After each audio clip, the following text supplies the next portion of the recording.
Sophie Bennett's hands trembled as she balanced the portfolio case and her laptop bag while trying to open the glass door to Apex Creative Agency. Her reflection in the polished surface showed exactly what she feared: a nervous 26-year-old woman whose carefully chosen navy blazer was already wrinkled from the subway ride, whose dark hair was escaping its professional bun, and whose eyes betrayed the sleepless nights spent preparing for this moment. First day at one of Manhattan's most prestigious creative agencies. First real job since graduating with her master's in graphic design. First chance to prove she was more than just another struggling artist with student loans and big dreams.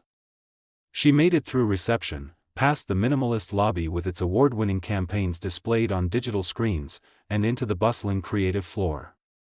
Open concept workstations stretched in every direction, filled with designers, copywriters, and strategists who all looked impossibly cool and confident.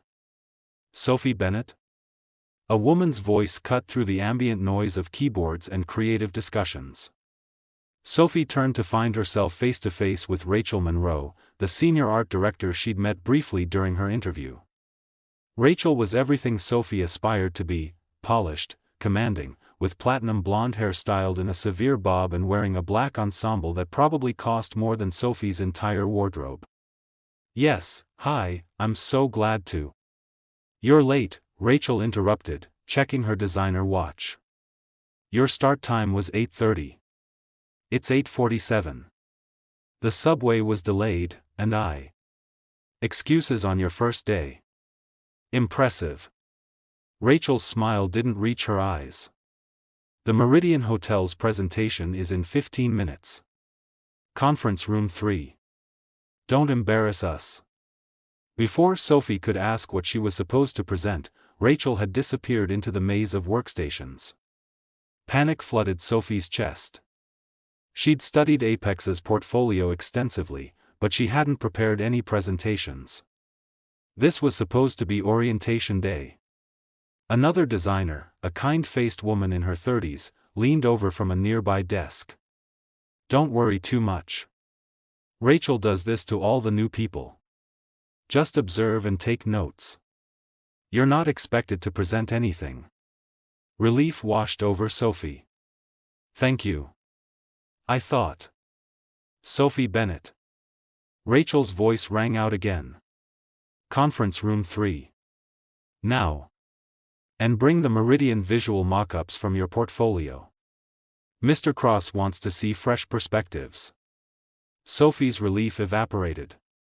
"Mr. Cross." Ethan Cross, the CEO and founder of Apex Creative, known throughout the industry as both a visionary and a perfectionist. She'd seen his TED Talks, read his articles on design philosophy, studied his award-winning campaigns. And now she was supposed to present to him on her first day with no preparation. The conference room was already full when Sophie arrived. 15 people sat around a massive glass table, the Meridian Hotel's executives on one side, Apex's creative team on the other. And at the head of the table sat Ethan Cross. He was younger than Sophie expected for someone who'd built a creative empire by 34. Dark hair, intense green eyes that seemed to miss nothing, wearing a simple black shirt that somehow looked more expensive than everyone else's suits. There was an energy about him, a focused intensity that made the air in the room feel charged. Finally, Rachel said with exaggerated patience, "Everyone, this is Sophie Bennett, our newest junior designer. Sophie, please present your Meridian concepts." Sophie's mind went blank. She had mock-ups in her portfolio, personal projects she'd created as samples, never meant for client presentation. They were rough, experimental, nowhere near polished enough for this. I don't have anything prepared specifically for." "You had 3 days since accepting the position," Rachel said coldly. "Surely you used that time to familiarize yourself with our client roster and develop some initial concepts?" The Meridian executives were watching her with varying degrees of interest and impatience. The Apex team looked sympathetic but helpless. And Ethan Cross was studying her with those penetrating green eyes, his expression unreadable. "Show us what you have," he said quietly. His voice was deep and surprisingly gentle.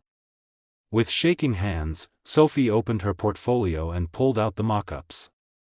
They were concept pieces for a fictional boutique hotel chain she'd created in grad school, modern, minimalist designs with unexpected pops of color and emotion. She'd been proud of them once. Now they looked amateurish and irrelevant. She set them on the table, and Rachel immediately began flipping through them with visible disdain. "This is what you brought to a multi-million-dollar client presentation?" Rachel's voice dripped with contempt. "Abstract watercolors and hand-lettered typography? Meridian Hotels is a luxury brand serving sophisticated travelers, not a hipster coffee shop." Several people around the table shifted uncomfortably. The Meridian executives were exchanging glances.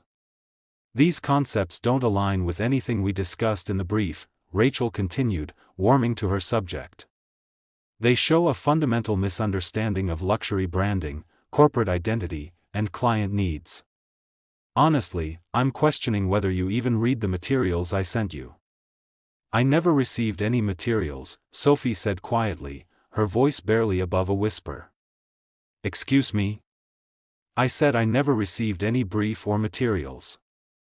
I was told this was orientation day. I didn't know I'd be presenting anything." Rachel's laugh was sharp and cruel. "So not only are you unprepared, but you're making excuses and lying about it? This is exactly the kind of unprofessional behavior that—" She was reaching for Sophie's portfolio when disaster struck. Rachel's hand caught the edge of the mock-ups, but instead of simply lifting them, she jerked them upward.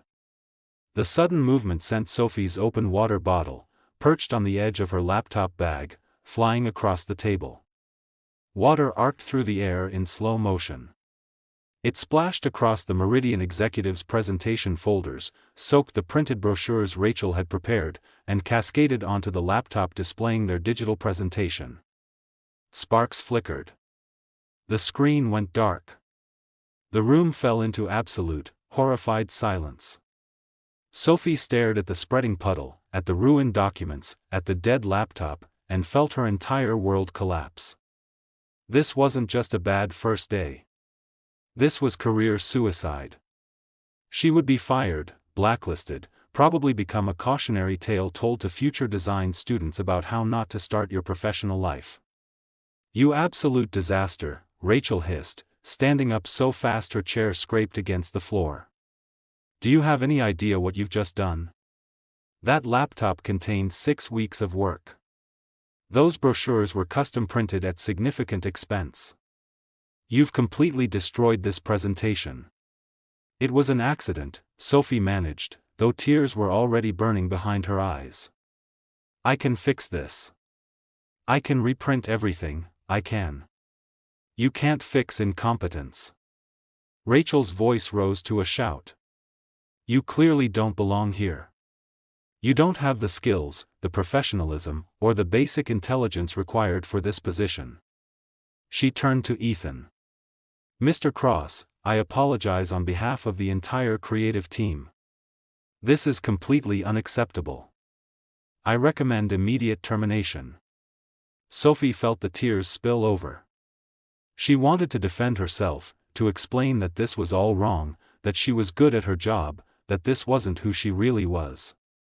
But the words stuck in her throat, choked by humiliation and fear.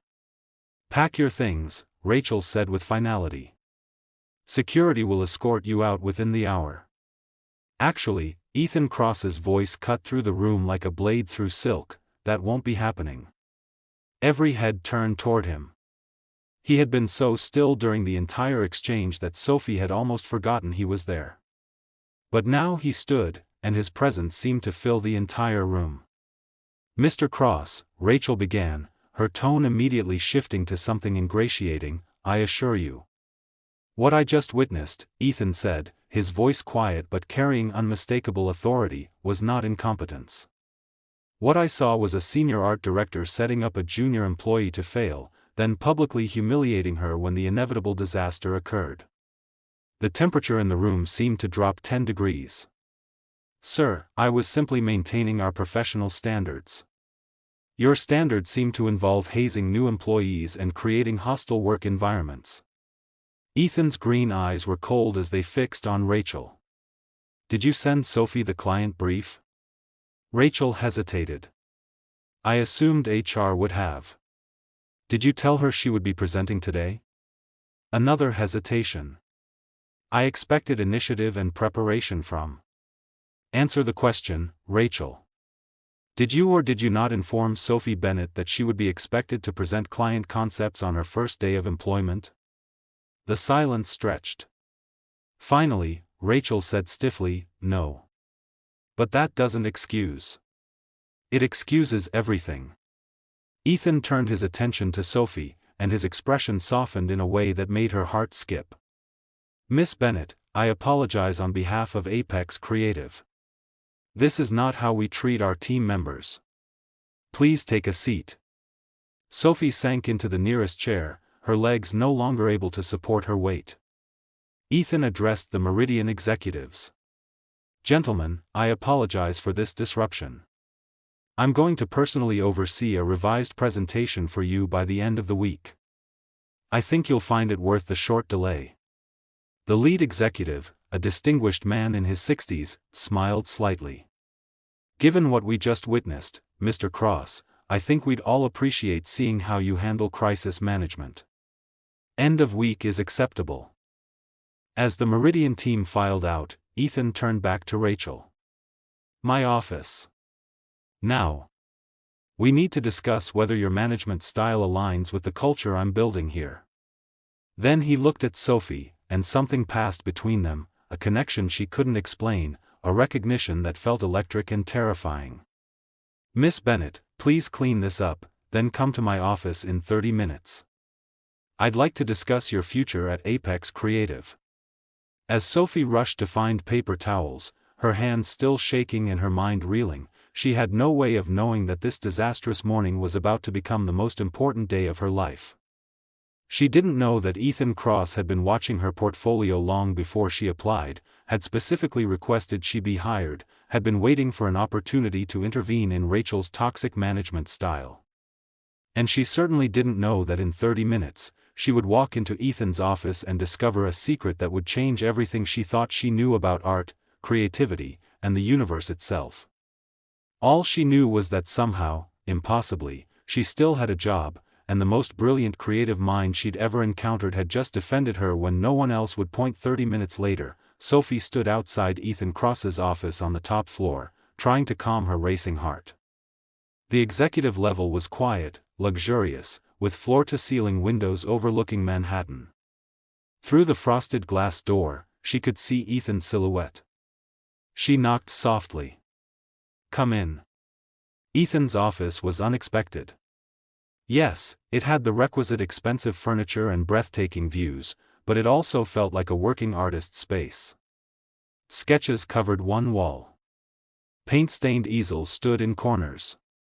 Books on color theory, ancient art, and astrophysics crowded the shelves. Sophie, Ethan said, gesturing to a comfortable chair. Please, sit. And I think we can drop the formalities. I'm Ethan. Thank you for what you did downstairs, Sophie said quietly. I don't know why you defended me, but I defended you because Rachel was wrong. Ethan leaned against his desk, studying her with those intense green eyes. Your portfolio is extraordinary. Those mock-ups she dismissed. They show more genuine creativity than anything Apex has produced in the last year. Sophie felt heat rise to her cheeks. They're just student projects. They're innovative, emotional, unexpected. That's what great design should be. He paused, seeming to weigh his next words. Sophie, I'm going to be direct. I want you to work with me personally on the Meridian project. Not under Rachel, with me, as my partner on this campaign. But I'm just a junior designer. I started today. And you've already shown more courage and grace under pressure than people who've been here for years. Ethan's expression softened. I need someone who still sees design as art, not just commerce. Someone who hasn't forgotten why we create in the first place. Why do we create? Sophie asked, genuinely curious. Instead of answering, Ethan stood and walked to a section of wall that looked like solid wood paneling. He pressed something, and the wall slid open, revealing a hidden door. Come with me. I want to show you something that will answer that question better than words ever could. Sophie followed him down a private corridor to another door, this one requiring a keypad code.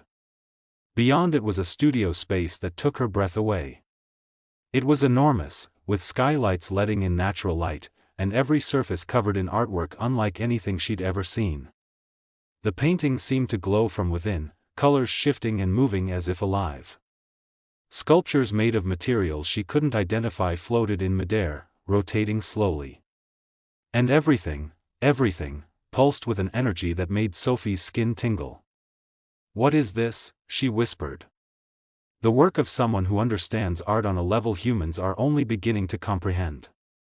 Ethan pressed another button, and a section of the studio opened. From the hidden chamber emerged a figure that made Sophie's mind struggle to process what she was seeing. She was tall and graceful, with skin the color of deep amethyst that seemed to shimmer with inner light. Her features were almost human but more refined, more symmetrical. Her eyes were larger, luminous silver, and her hair moved around her head like it was underwater. She wore a suit of liquid-looking silver material. Sophie, Ethan said quietly, meet Zephra. She's an artist from the planet Chromos in the Triangulum Galaxy. Sophie's legs gave out. She sat down hard on a nearby stool, staring. Please don't be alarmed, Zephra said, her voice musical and gentle. I mean no harm. I'm a xenologist and artist. I was studying Earth's creative expressions when my vessel malfunctioned 6 months ago. You're an alien, Sophie managed. Yes. And Ethan has been protecting me while helping repair my ship. Zephra moved closer with fluid grace. I apologize for the shock. We hadn't planned to reveal my presence, but circumstances have forced our hand. Sophie looked between them, her mind reeling. What circumstances? Ethan's expression darkened. Rachel discovered Zephra 3 weeks ago. She followed me here one night and saw her through the studio windows. She's been blackmailing me ever since, threatening to expose Zephra to the government, to the media, unless I promote her to full partner and give her equity in the company. That's why you couldn't fire her, Sophie realized. Even though she's toxic. I've been trying to find a solution that doesn't involve dissecting Zephra in some government lab or turning her into a media spectacle. Ethan ran a hand through his dark hair, frustrated. But Rachel's demands keep escalating.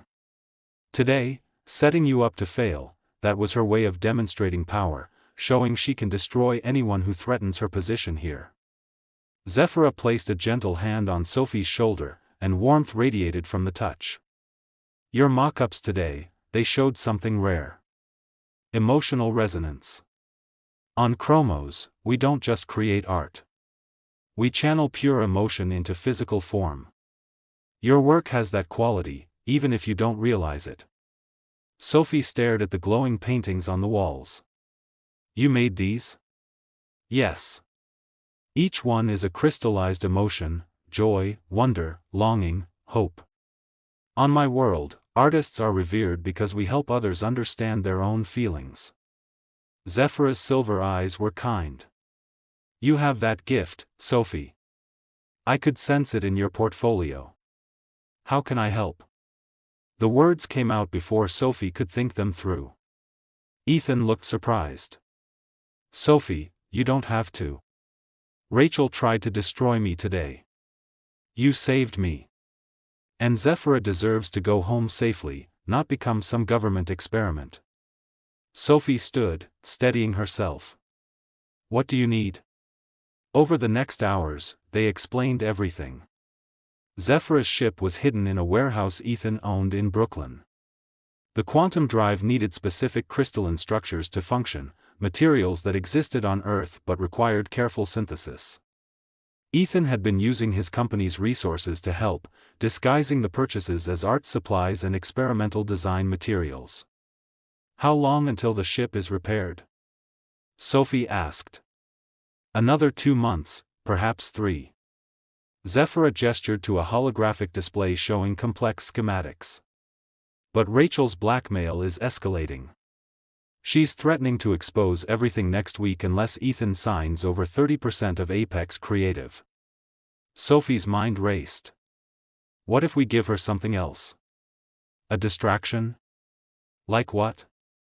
Ethan asked. "Me." Sophie looked between them. "Rachel clearly sees me as a threat already. What if we make her think I'm the real problem? That I'm trying to undermine her position, that I'm after her job. Keep her focused on me instead of looking for Zephira." "Absolutely not," Ethan said firmly. "I won't put you at risk like that. I'm already at risk. We all are." Sophie met his eyes. "Besides, I didn't come to Apex just for a job. I came because I wanted to create something meaningful. This is meaningful." Zephira studied Sophie with those luminous eyes. "You have a harmonic soul," she said softly. "We have a concept on chromos, beings whose emotional frequencies align perfectly, regardless of species or distance. It's incredibly rare." "What are you saying?" Ethan asked. "I'm saying that Sophie's resonance signature matches yours almost perfectly." Zephira's expression was knowing. "You two are harmonically aligned. That's why you defended her so fiercely, Ethan. And why she's willing to risk everything to help us now." The air between Sophie and Ethan seemed to charge with electricity. She felt it, that pull toward him that went beyond physical attraction, beyond professional admiration. It was like recognizing something essential she hadn't known was missing. "We should focus on the problem," Ethan said, but his voice was rough, and he couldn't look away from Sophie. They worked late into the night, developing a strategy. Sophie would take on increasingly high-profile projects, appearing to rise rapidly through Apex's ranks. Rachel would see her as competition and focus on undermining her, giving Ethan space to complete Zephira's repairs without scrutiny. Around midnight, Zephira retreated to her chamber to rest, leaving Sophie and Ethan alone in the studio surrounded by glowing artwork. "You don't have to do this," Ethan said quietly. "Rachel can be vicious. She could destroy your career before it even starts. Then I'll start over." Sophie touched one of Zephira's paintings, and it pulsed warmth under her fingers. "Ethan, I've spent my whole life playing it safe. Following rules, meeting expectations, being careful. And where did it get me? To a first day where I was humiliated and nearly fired." She turned to face him. "You took a risk defending me. You took a bigger risk protecting Zephira. Maybe it's time I took some risks too." Ethan moved closer, and Sophie's breath caught. In the soft light of the alien artwork, he looked both powerful and vulnerable. "Sophie, I need to tell you something. I saw your portfolio months ago when you first applied. I specifically requested HR prioritize your application. I've been watching you since your first day, and not just because of Rachel's behavior." "Why then?" "Because looking at your work made me feel something I haven't felt in years. Hope. Wonder. The belief that art matters, that creativity can change things." His hand reached up to cup her face gently. "And then I met you, and realized the work was just a reflection of who you are." Sophie's heart was pounding so hard she could barely breathe. "Ethan. I know this is complicated. I'm your boss. There are power dynamics and professional ethics to consider. But I can't stop thinking about you. Can't stop wanting to know everything about you. Can't stop imagining what it would be like to." Sophie rose on her toes and kissed him. The kiss was electric, consuming, like every suppressed feeling between them igniting at once. Ethan pulled Sophie closer, his hands in her hair, and she melted into him completely. When they finally broke apart, both were trembling. That was unprofessional, Sophie whispered, but she was smiling. Spectacularly so. Ethan rested his forehead against hers. And I don't care even a little bit. They kissed again, softer this time, savoring it. Around them, Zephyr's artwork seemed to glow brighter, responding to their emotional energy. Over the following weeks, Sophie's life transformed completely. By day, she worked alongside Ethan on the Meridian campaign, creating designs that exceeded everyone's expectations. Their professional chemistry was undeniable. His strategic vision combined with her emotional intuition produced work that was both commercially brilliant and artistically meaningful. By night, they helped Zephyr repair her ship. Sophie discovered she had an unexpected aptitude for understanding the alien technology, seeing patterns and connections that even Ethan missed. Zephyr taught her about Chromian art theory, how emotions could be channeled into physical form, how creativity was the universal language that transcended species and galaxies. And through it all, Sophie and Ethan grew closer. They were careful in public, maintaining professional distance. But in the studio, surrounded by glowing artwork and the hum of alien technology, they allowed themselves to be real. "Tell me about your family," Ethan said one evening as they worked on crystalline matrices for Zephyr's quantum drive. Sophie smiled. "My mom's an art teacher in Boston. My dad died when I was 12, heart attack. Mom raised me and my younger brother alone, always encouraging our creativity even when money was tight. That's where you learn to see art as essential, not luxury," Ethan observed. "What about you?" The great Ethan Cross must have an origin story. His expression grew distant. "Foster care, mostly. My parents died in a car accident when I was 8. I bounced around homes until I aged out of the system at 18. Art was my escape, the one thing I could control when everything else was chaos." Sophie took his hand. "I'm sorry. Don't be. It made me who I am." He squeezed her fingers. "But it also made me terrible at relationships. I've never let anyone really know me, never trusted anyone enough to be vulnerable." "Until now?" Sophie asked softly. "Until you." Ethan pulled her close. "You terrify me, Sophie Bennett. Because for the first time in my life, I want to let someone in completely. I want to build something real with you, not just survive alone." Their kiss was interrupted by Zephyr's gentle cough. The alien artist was studying them with obvious amusement. "Your harmonic resonance is affecting my equipment," she said, gesturing to crystals that were glowing in sync with Sophie and Ethan's heartbeats. "Not complaining, it's actually beautiful. But you might want to know your emotions are literally generating energy." Sophie laughed, embarrassed. "Is that normal? For harmonically aligned souls?" "Yes. On chromos, bonded pairs often create art together because their combined emotional energy produces more vibrant work than either could alone."